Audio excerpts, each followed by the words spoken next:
Hey y'all, welcome on back into this Boozin Food Kitchen where you know you're always welcome. I'm Shelia and I hope you got your peak on today like I'm always hoping for you. Well, you saw from the intro, what we're going to be doing today is almost dinner time.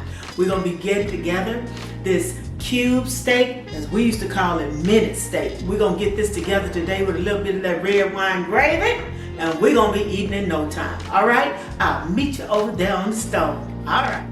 Okay, we're getting a little salt and pepper over here on our beautiful cube steak, and I'm gonna do that little salt and pepper on both sides. I like to just keep my seasonings very simple when I'm working with cube steak, because when you put the gravy on them and whatnot, it packs a beautiful flavor just on its own. So this can do well by itself. So there I got my salt and pepper on both sides, and here I have my flour, so I need to just dust them on both sides with the flour, each of them, before I get them over into the hot oil. So now I've placed them in the oil, and they're going to go about 3 minutes on each side.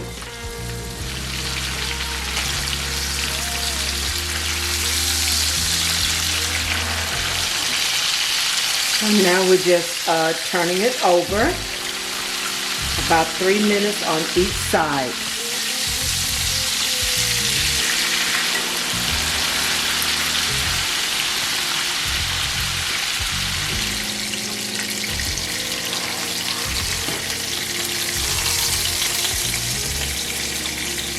So we're taking the last of our meat out. And I'll tell you now, with this recipe today, I'm using this cube steak, but your meat can be chicken, pork chops, any type of meat that you're frying there, and you just make the gravy to it and you get the same outcome. So now I've got my grease still very hot there. The onions go directly in there, and that's about a half cup of onions for the amount of meat that I'm using. And I'm just gonna keep that in there, and you're gonna do this until your until your onions are pretty browned up there, kind of translucent, So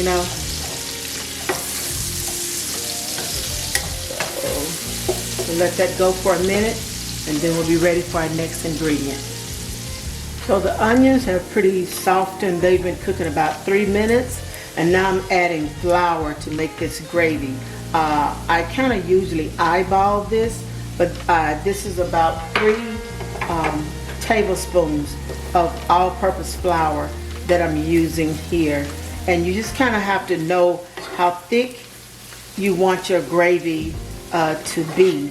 And I'm not cooking a real thick gravy, but it's going to be kind of just right for what I'm doing here.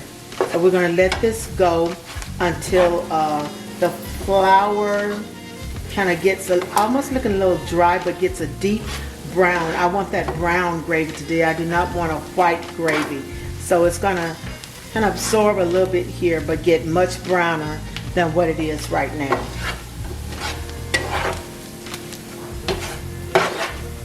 So this is more of the color that I'm looking for in my gravy. A little bit of a darker brown color there. And now I'm ready to season up this mixture. I'm putting salt in here. And even though you season your meat, this is pepper here.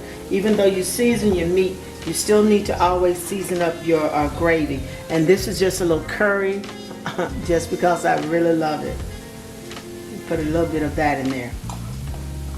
And I want to get a little bit of this garlic pepper in there.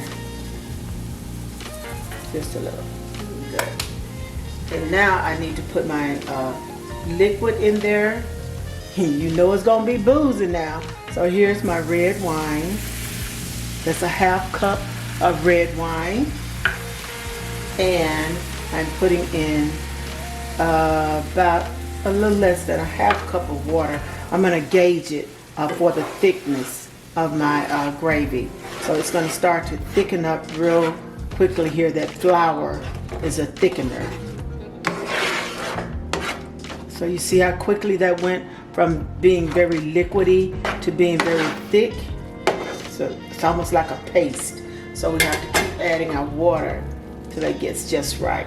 And I'm probably going to be putting in about maybe a little less than another 1/4 cup of water, because that is too thick.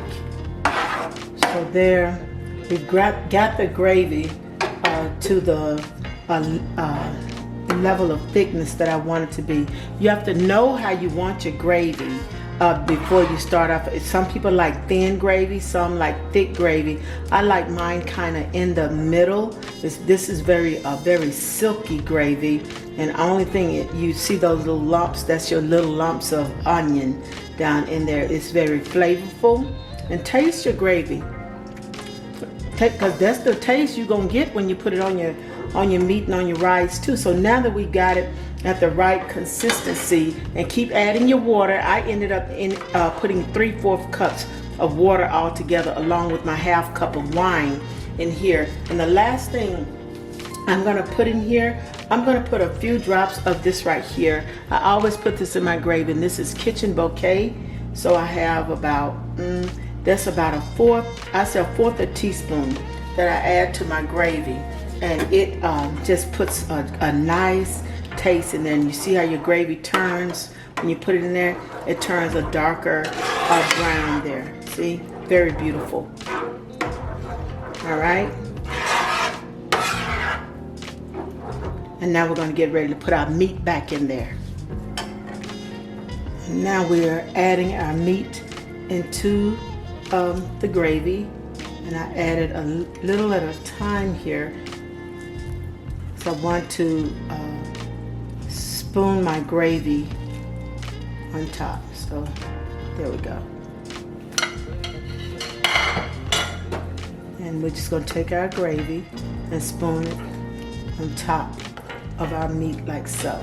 And I have the eye pretty much off as I do this.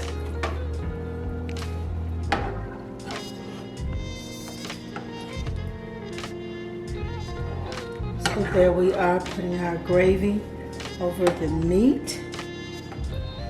You can see it's very the right consistency. And there you have it, our cubed steak with this wonderful gravy. Enjoy.